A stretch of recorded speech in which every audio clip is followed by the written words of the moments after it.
All right. So yeah, John. So I thought I'd have you on to sort of discuss your business as a whole and really just business in general. Get an idea of what you do, and maybe you can tell us, just a little bit more about yourself. Yeah. Thank you for having me on. Number one, it's an honor to be able to be invited to something like this. So, um, yeah, it's just especially in these crazy times. We always talk about how businesses can survive and thrive during down I guess economic downturns like we're going Yeah. through currently. So, it's something that we've kind of weathered fairly nice. Obviously, unfortunately, with my daytime job, I've been furloughed for 30 days just because in the HVAC industry, it's some parts are considered essential, some are non-essential, but just with the volume of uh, people that we've been dealing with, obviously because of this pandemic, and rightfully so. A few of us have been kind of given a nice little vacation for 30 days, and then Yeah. they'll bring us back. So, but the funny thing is, my wife and I have a kind of an e-commerce business outside of what we both do full time. We've actually been coached and mentored by a couple that have been financially independent for over 20 years by doing the same thing. Oh, nice. It's funny when this whole toilet paper craze hit a few weeks ago. Yeah. Um, I had numerous people coming to me because with a lot of the retailers we use, I was able to find resources for them to be able to ship to them when they couldn't get them locally. Oh, that's um, nice. yeah, so it was crazy, and then it got to a point where I'm like, all right, I can't find any more toilet paper, can't find any hand sanitizer, disinfectant. So um, but we've seen a pretty good uptick with a lot of the products that we kind of help market with, especially with vitamins, immunity, things to that nature, and even just general household consumable goods Sure. that Yeah. So people what have. is? So Sorry to interrupt. What is your business as a whole, as far as like online commerce? What do you guys specialize in, and maybe just give an overview of the business. yeah, so I don't think we specialize in one thing. It's really more just um, if you're familiar with kind of the revenue sharing industry. Sure. We focus on really just streamlining the economics of distribution for companies that we partner with. Our main supplier is a company that's been around for over 60 years. It's the Amway Corporation. Okay. Um, so they have over 450 products that they really focus on now, and it's all home consumable goods. It's something that people use on a daily basis. So it's Okay. um, I tell people if I can look at their laundry room, their kitchen, and their bathroom, we can pretty much help them and pretty much find something um, that they have. But we also have a very large vitamin and supplement company that we partner with, sports nutrition. So we pretty much anything that somebody is looking for, we can find through there. But we also partner with 85 um, Fortune 100 and Fortune 500 companies to help streamline distribution for them and really just drive people to their website to be able to get their products that way. Um, so we partner with companies like Apple, Target, Home Depot, Best Buy, Nike, Under Armour. Wow. So there's again probably about 85 big retailers that we partner with as well. Nice, nice. So yeah, maybe take a step back. How did you said that you're talking with like another couple who had sort of paved the way or had done this on their own. Outside of that, like what's your origin story? How did you start in business overall? What got you interested? Yeah, it's funny. My business journey took quite a while. Obviously graduated from SUNY Brockport way back in, gosh, over 20 years ago now. And I started working at the Rochester Athletic Club as a personal trainer, a guy that did membership sales, Yeah. and really just kind of worked my way up within the company to a spot where I started to get more into the management role. And as I got into that is really when I started to focus more on the business side of things. And I was presented an opportunity to run a club and become a managing partner within the company. If I could, I basically had a 12-month window to be able to go into one of our locations that was not doing so well. And they said, you've got 12 months to basically turn it around. If we feel that you've done that, then we're going to grant you, a 15% managing partnership in the company, and that will be your club to pretty much, run for the Okay. duration there. So, I pretty much did that. I had a great crew of people that worked with me that I always tell people I really can't take the credit for it because it's a whole team effort. Sure. That helped me do that, because I know without them, I wouldn't have been able to produce and get to where I needed to be. But, as I had, I guess, my business partners that I looked at that point as mentors, really teaching me the day-to-day business aspects. Right. And that's really how I got into it more and more. Yeah. And I started to fall in love more of the business side of it, and still loved the fitness end of it, still loved the relationships that I built, but I looked at it as a way to say, okay, now if I can become, kind of, I guess, a quote unquote business owner, and be able to make something for myself, that's really something that I saw long term, to say, okay, I Sure. want to be able to have this, make something for me. And hopefully one of my goals was always to be able to retire young and early. I never wanted to work till the quote unquote retirement age, because I still see my parents to this day. They're 75 years old and they're still working, Yeah. even though they're retired. Yeah, right. Yeah, it's sort of similar to me. So, I got my roots started in a family-owned business, an IT company local in Rochester, and started off, low on the totem pole there, and just doing general support. And as the years went on, and as I learned more both about the industry itself and business in general, started to grow within the company.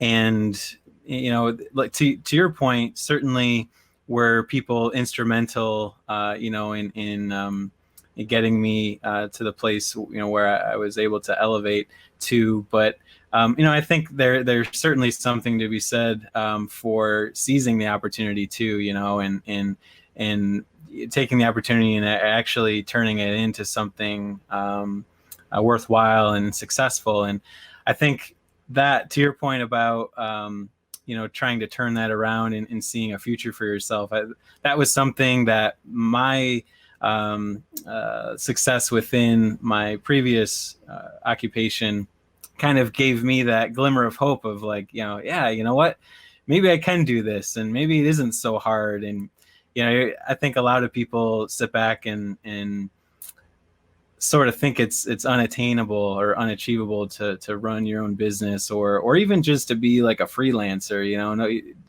think a lot of people get stuck in this mentality where they have to be like a W-2 employee, which was just perfectly fine if that's what somebody wants to do.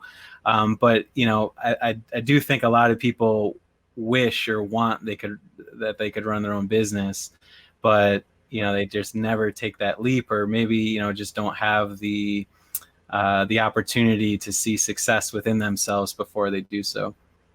Yeah, yep, I would agree. And I think it comes down to two things, and I still deal with this a lot. We talk about fear and we talk about doubt. Yeah. And I tell people fear and doubt has killed more dreams than failure ever has. So Yeah. I think a lot of people are afraid because they don't want to fail. But I think a lot of people also feel that maybe they don't have the belief in themselves to be able to get to run a business. Yeah. But like you said, it is a lot of work. It's not easy to be able to do that, and especially in my case, it was 70-hour, 80-hour work weeks. If somebody called in, and I had to do certain portions of the job, so that was part of the landscape. Yeah. I mean, you definitely have to pave the way, and even one, even after you quote unquote make it, or you're at a level where you can kind of maybe take a breather. Even then, it's there's things that happen that come at you out of left field that throw you for a loop, and employees. If you're a company that hires employees, you've got that as a variable. So never a dull moment. I'm a sort of a rookie at it right now, but seeing it through. That my family owned business, I see the sort of the ins and outs of some of the trying times for sure. Oh yeah, yep, 100%. It's like you said, there's always something that's going to come at you from who knows what direction, and it's just a matter of Yeah. how well you can, either deflect it or be able to, especially in times like today, with a lot of these companies, we talk about, just being able to pivot and be able to do something and find, some sort of an opportunity out of the adversity that a lot of people are going through. But yeah, there's a lot of different challenges that you have to go through, but I think that's what makes you come out stronger on the other end. If you can overcome them and be able to really deal with those challenges and be able to come up with solutions, to be able to persevere through, I think it definitely speaks volumes for, not only that person, but being able to show your leadership capabilities and be able to, have your employees kind of follow suit in that same light. Yeah, that's actually a really good point, because I was sort of, when I was trying to get into marketing, I was doing my normal 40-hour a week job, and then nights and weekends trying to learn and do as much marketing as possible. And it really wasn't until I took the leap and just jumped both feet in that I started learning. Like, it was such a difference in just being in it day in and day out, and just getting a grasp and understanding for what it was as a full-time job. And I don't know, just to me, there was such a big difference in going from trying to do it part-time to full-time, because you're almost forced to have to succeed, because for me, there was no backup. It was like, you either make it, or you're back to square one. So really the only way forward, the only path is forward. So but what I for you're doing, prior to Corona, you're doing the HVAC, and then you were doing your other business. What were maybe some obstacles you found in juggling the two, and in trying to run and do both at the same time? Yeah, it's a great question. I think for me, it's with the HVAC business, it's the great thing about it is I can pretty much create my own schedule. We just really go in and meet with homeowners to find out what their needs are for their home. But still, we kind of have ups and downs, peaks and valleys with different seasons.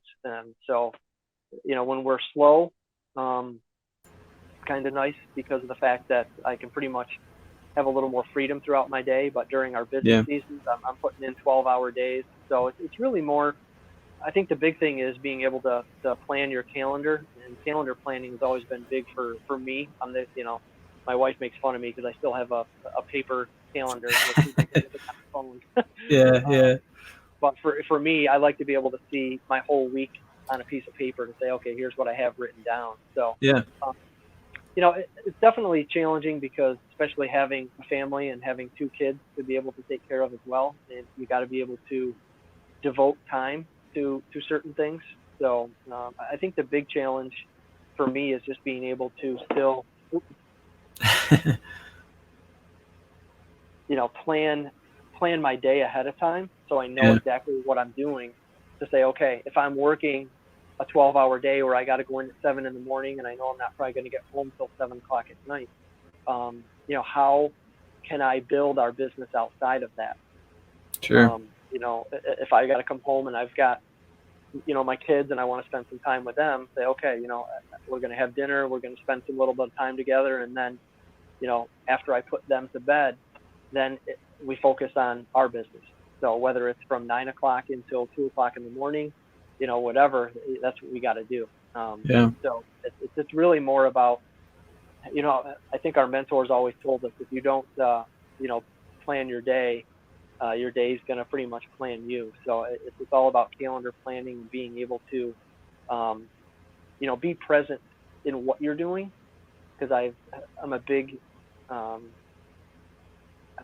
guess in the past I've always gotten focused on, trying to look at what's ahead in the future, and I never get to the point where I'm in the present and being Sure. more present with that. So I just really think it's more calendar planning than anything else, and just being able to say, okay, I've got to dedicate this time to that, no matter whether I feel like it or not. Yeah, it's as far as planning and time management goes. Do you find yourself more of a perfectionist when it comes to the actual job itself? Meaning that, like, if you do something, it has to be done like, to the highest degree, or are because I feel in business there's sort of two approaches, right? There's like the 80% is good enough, and then move on to the next thing due to time and due to juggling everything. And not to say that 80% is a bad job. It's just a matter of figuring out priority. Or do you find yourself struggling more being more of a perfectionist? Me myself, I find myself as trying to be too much of a perfectionist, and then I'll spend too much time on a particular task, and before I know it, hours have gone by, and I'm like, shoot, like I could have been spending those hours doing something higher priority, or I don't know, just divvying up my time better. Yeah, I agree. That's me, almost to a fault. Yeah. If you talk to my wife, she'll tell you that I think we always talk about analysis paralysis, where I overthink, I process. I'm a perfectionist with everything that I try to do, to a fault, because I feel like it does hinder me from getting a lot more done. Yeah.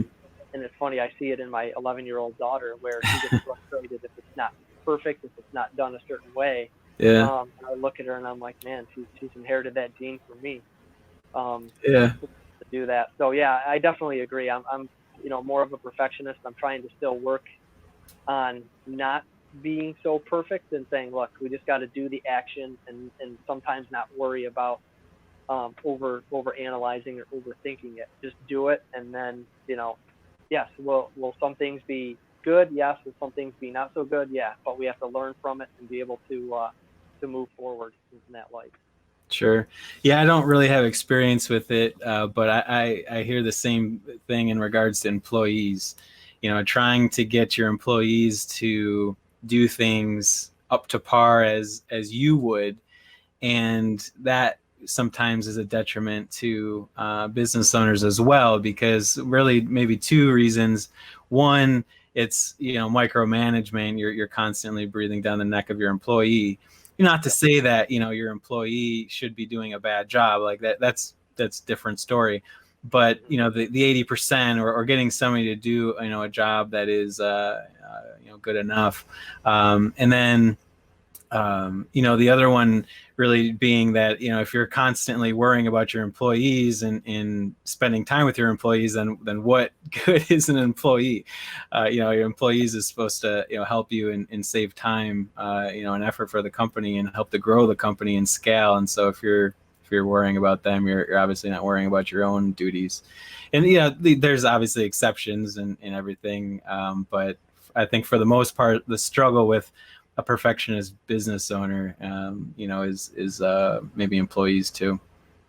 Yeah, I'd have to agree. I mean, I went through that when I was running the gym, where, like you said, employees don't like to be micromanaged. I know, even when I was there, my senior partners would try to micromanage me sometimes, and I would just think to myself and look at them and say, well, look, if you're going to continue to do this, it's not going to be advantageous for either side, because of the fact that I know what I'm doing. I've gotten to a certain point where with this.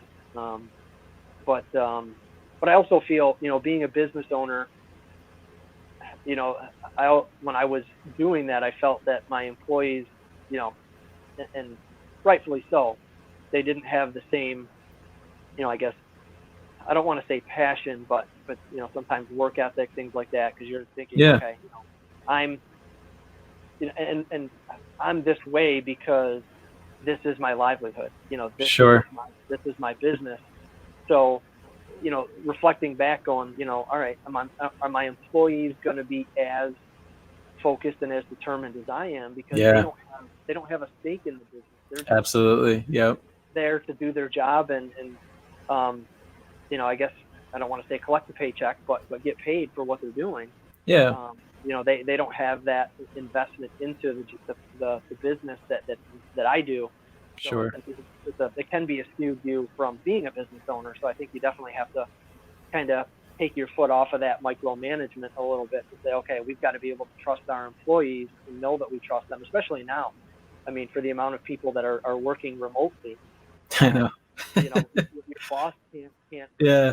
always know what you're doing. But I think this is a topic of conversation in my house a lot with my wife. She's been working remotely for almost a month now, and she loves it. And I really think that companies are going to realize that they can trust their employees to work from home and still get their work done and potentially be more productive. Yeah, I think there's, people certainly, obviously this whole Corona thing is negative in general, but, I think there might be some positives that come out of it, not just business wise, but, really with the remote workforce, with remote Yep. schooling, even like business meetings and sales pitches. I've been able to do, a few of those, over platforms like this. I think it's really opened people's eyes up to how easy it truly is. I think there's always this there's always this stigma, right, of technology, and yeah, it probably is better to be in person, but when something forces us, to have to utilize it, and then we utilize it and we sit back and think, what, actually this isn't too bad, this could actually work. And you think about, saving, the time, the money on airfare. If a employee or a business owner is going, across the country to make a sale or a pitch or something like that, or even just for schooling or a meeting. I don't know. I think there's some benefits to some of the things that we're forced to do right now, and we might change our outlook on those going forward. Oh yeah, I agree. Even when the first week my wife was home, she looked at me and she goes, "I wonder if these companies are going to realize how many meetings could have been dealt with over email." Right? The that meme that's always floating around. This could have just been an email. Yep, exactly. Yeah, So, yeah, but yeah, I definitely feel that even now with some of the other guys that I work with, they're doing a lot of virtual meetings with homeowners about their equipment and everything. And I think it's definitely going to just add to the overall landscape of just relationships and sales and whatever in general. I yeah. think there's a lot of things that can come out of this, um, and really help companies and individuals out overall. Yeah, actually, I was, so, I'm in the midst of moving and everything. We just purchased a new house, and we have to now circle back and think about selling our previous home. And real estate's sort of in a weird position. They're allowing for sales of homes, but they're not really allowing anybody to show homes. So one realtor I was working with, I asked, well, that doesn't make any sense. That sounds contradictory. How are people selling homes if nobody's able to go in person and view them? And one thing that he said, what they were doing is they're actually having people sign offers based on like 3D tours. And Yep. if they get an accepted offer, they write into the contract that says, there's a clause that says we need to be able to go see the home. Yep. before it's final. And that way it sort of circumvents, the public listing or showing of homes where, if there's an open house, 20 to 50 people show up, and it's just like a person by person basis. And through that contract, they can just guarantee that it's like one family that's going to show up at the home versus, a whole community. So it's, Right. to me, that I was astounded. I was like, man, that's nuts. I couldn't imagine writing an offer on a home based on a virtual tour. But in obviously they understand that they're going to be able to see it in person eventually before it's finalized. But still, it's crazy to me what's being done, in order to adapt right now to the situation. Yep. No, I totally agree. I just went through that this morning. My wife and I we're always looking at houses. Yeah. And eventually we'd like to move within the next year or so, but we kind of saw a house that we liked last night on Zillow, and she actually emailed our realtor this morning and was like, is there a way we can do a virtual tour of this house to kind of see it a little better, just other Yeah. than the pictures? But it's because we're looking at it and we're going, all right, this has got 2 bathrooms, but it's this, it's that, and then the realtor is telling us different things, and we're kind of scratching our head, and we're like, it's, until you actually see it up, I said you're gonna have to go see it. Yeah. You know. Yeah. Are there any other things that you're seeing in particular for your business, either in HVAC or your personal business, where you've had to adapt and change your approach or methodologies? I think not so much in the HVAC side of it. When we talk about being in sales, I think in general, it's just really about developing relationships with people. Yeah. Sales is always a people business, but especially now because of this pandemic that we're going through, I think one of the big things that's kind of taken off for us is the indoor air quality of homes. Really being able to, talk to people more about different indoor air quality things that they can put on their heating and cooling systems to be able to filter the air better, take more of the the particles and microns and all of that stuff out of the air, especially with what we're going through currently. As far as our personal business, I just think it's we decided to do this because of the fact that I was always under the kind of the mindset that I just didn't want to have to rely on one income to be able to help me out. And I think now with what everybody is going through in times like this, that's exactly why people should have different options to be able to look at, and not specifically, I guess, rely on their sole job or one thing as an income, because gosh forbid, if they're one of those people that have been laid off because of a pandemic like this, you don't want to be able to put yourself in a situation where you have to potentially rely on unemployment or the government bailing us out or doing other things. We want to be able to really create something for ourselves, and being able to do that. So I think just being able to again, pivot and really kind of open, I guess, people's minds to be able to say, look, there's other things out there, whether you do this, whether you do real estate, whether you do whatever, to be able to generate something for yourself. But, really be able to look at other opportunities to say, what can I, what do I like doing? What can I potentially do to make some sort of a secondary income source or passive income or whatever you want to call it. Sure. Be able to, set myself up to where, if gosh forbid something happens, I'm not at a point where we're in an emergency type situation where their whole world falls apart. Yeah, exactly. I think they even study was done years ago that said, I think it was only like a $400 or $500 a month payment that really just threw everybody's world off. That would kind of go into a downfall, where if they could do something that generated that much money, then they would be okay or to get them through what they could be going through now with being on unemployment or whatever, and really being able to do that. So I think it's just really, educating people and talking to people about, look, there are opportunities out there. Are you, I guess, willing to be able to put some time and effort into developing something for yourself, Right. outside of that?